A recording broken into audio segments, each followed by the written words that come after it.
बेबाक बेखौफ, सबसे आगे सबसे तेज, ये है बीबी हिंदुस्तान न्यूज। आइए नजर डालते हैं आज की खास खबर पर।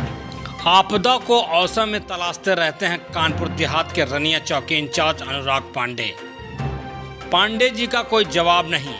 इस महामारी में जमीन पर कब्जा करने के नाम पर अपने कार खास सिपाही नंदलाल के माध्यम से कराते हैं उगाही।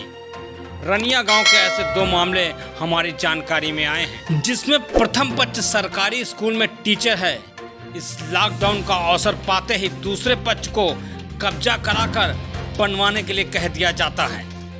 सरकारी टीचर ने इसकी सूचना फोन द्वारा एसएसपी कानपुर देहात व कोतवाली अकबरपुर को दिया, फिर भी इस लॉकडाउन में कुछ नहीं हुआ।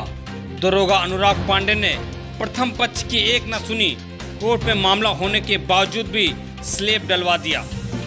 दूसरा मामला भी रनिया गांव का है, जिसमें प्रथम पक्ष को भी कोई मौका नहीं देना चाहते। प्रथम पक्ष को डराते हैं कि हरिजन एक्ट लगाकर जेल भिजवा दूंगा, क्योंकि दूसरा पक्ष हरिजन है और दूसरे की जमीन को कब्जा करना चाहता है। और दूसरा पक्ष चिल्ला चिल्ला कर कह रहा है कि मैं चौकी में 20,000 रुपये दे चुका हूँ, कब्जा तो मेरा ही होगा, जिसको जहाँ जाना है जाओ। ऐसे में प्रथम पक्ष चौकी इंचार्ज पांडे जी से भयभीत है।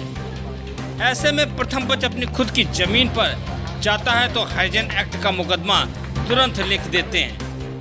क्या है अपने मुख्यमंत्री योगी जी के मित्र पुलिस। दरोगा अनुराग पांडे की कारनामों की वजह से देहात पुलिस प्रशासन को शायद शर्मिंदा होना पड़ता है। इनको अपने ऊपर कोई कार्रवाई होने का भी कोई भय नहीं। शायद अपने अधिकारियों की मिली भगत से तो नहीं कराते हैं ये सब कब्जे का खेल। Bureau report Kanpur. अरे तुम्हारे पहले तो बहुत नानी नाना जिंदा है, जब पहले तो हो तो तुम पहले के हटो तो तुम कहते तो नानी नाना जिंदा है, तो नानी नाना के सामने तुम बोले अब जब नानी नाना बचे तब तुम्हारे औकात हमार जगह है, हमार जगह है। और ये 20 साल पुराना इस मकान के कागज आगे आपके पास कुछ है? नहीं, हमारे पास नहीं है। किसी के पास नहीं, कितने लोग रह रहे हैं, किसी के पास कागज नहीं, किसी के पास कागज नहीं। पुराने जमाने की जगह है, किसी के पास। भली बात है, हमारे पास कुछ ना है, 3 लाख रुपया 1 लाख बची तो हम अपन विधवा निपटा ले। चौकी में कितने दिन थे? चौकी में 20,000 रुपया देंगे। तुम दिन कोई दिन में हमारे जो पड़े वही कहते हैं भैया, वही तो गिन चुके हैं। बेचे कितने का अच्छा? हमें सब मालूम, जहाँ जितना है सब मालूम, तभी ने मुझसे पूछा। सो गई चौकी में वो हमको मालूम। बेचे कितने का टोटल? 4.5 की बिक्री है। दवाई दारू में चाची के उनका कर्जा भी आए वाला लेकर उठाते थे। और वो संगत भी आपकी ना तो क्या तारीख का लिखा पड़ी भरा है कचहरी में? ना दुर्गा में भरा? पहले 4 तारीख रहा है, कुछ 4 तारीख का भरा, 4 मार्च है। हाँ, 4 मार्च का। और चौकी में जिसके माध्यम तुमने दिया था वो भी सब हमारे पास खबर है, सुनो ना, जिसके माध्यम से दिया देखो सत्यता भाई, देखो छुपाई नहीं जा सकती है। देखो एक चीज हम ऊपर कोनो काम नहीं की।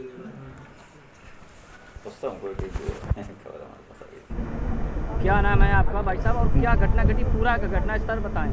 जी, मेरा नाम सूरज सिंह है और हमारी जो पुश्तैनी ज़मीन है माँ कनखिया देवी मंदिर के जस्ट सामने पड़ी हुई है। वहाँ पे हमारे कुल देवी देवताओं का स्थान भी है, जो कि वो मेरे बाबा किसी व्यक्ति को कहीं से अस्थायी रूप से लाए थे रहने के लिए, जो हमारे खेतों में काम करता था। उसको जितनी ज़मीन दी गई थी उससे ज़्यादा उसने बना ली।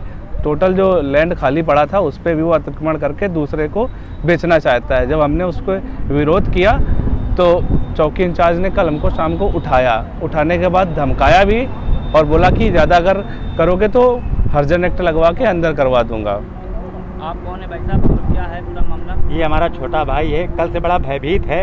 मैं भी बहुत डरा हुआ हूँ, क्योंकि हमारी ही ज़मीन पे अतिक्रमण करके उसको लोग बेच रहे हैं और अपनी मैं स्वयं की रक्षा नहीं कर पा रहा हूँ। पुलिस प्रशासन उससे रुपया खाकर इतना बैठा हुआ है कि वो हम ही को उल्टा प्रताड़ित कर रहा है। और हम लोग इतना दुखी हैं कि आत्महत्या करने के अलावा मेरे पास कोई विचार नहीं बचा हुआ है।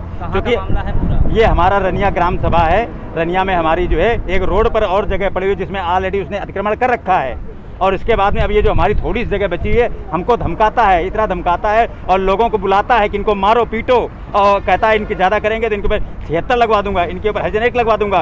और पुलिस प्रशासन से मिला हुआ है उनसे, और उसने साफ साफ बयान भी दिया है एक किसी दूसरे पर्सन को कि चौकी इंचार्ज को मैंने 20,000 रुपया दे रखा है, देखे झाड़िए हमारे क्या उखाड़ लेंगे। हम लोग बड़ा भयभीत, हम लोग बहुत डरे हुए हैं। इसकी सूचना कभी आपने कभी आला अधिकारियों या किसी को दी है?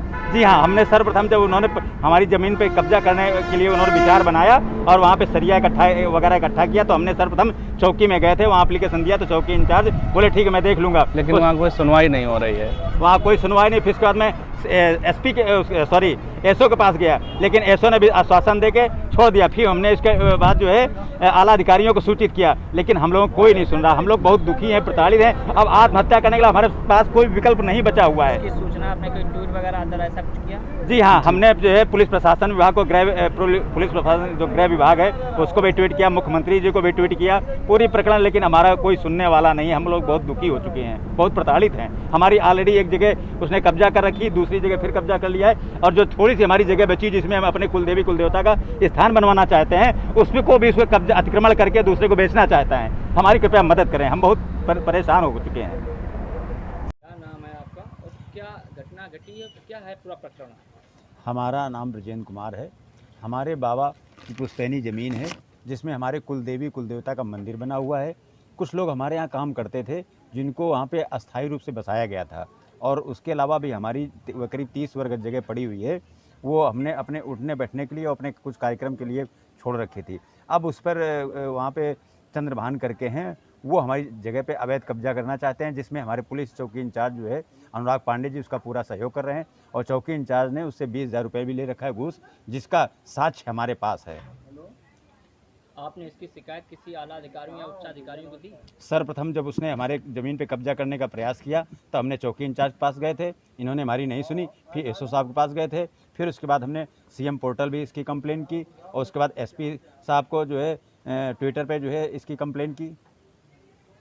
जब कंप्लेन करने के बाद अभी तक क्या प्रक्रिया हुई, क्या कार्रवाई हुई? अभी उस पर कोई कार्रवाई में उसको समझ नहीं आई है, जबकि चौकी इंचार्ज जबरन हमारी जगह पे कब्जा करवा रहे हैं। इसने ऑलरेडी हमारी भूमि पे कब्जा कर रखा है। एक और हमारी रोड पर जो ज़मीन है जो कि हमारी माता जी के नाम से पट्टा था उस पे अतिक्रमण कर रखा है। चौकी इंचार्ज पूरा उसका सपोर्ट कर रहे हैं।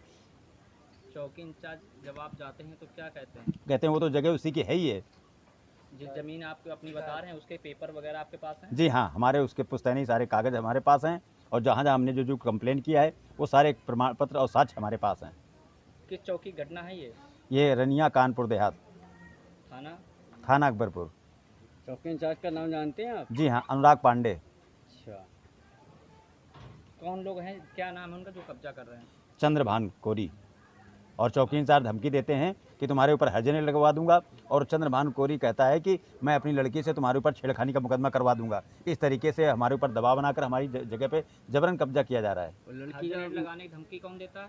चौकी इंचार्ज देते हैं, और वो जो हमारी जगह पे कब्जा कर रहा है चंद्रभान, वो। आप क्या चाहते हैं? हम न्याय की मांग करते हैं। अच्छा, लड़की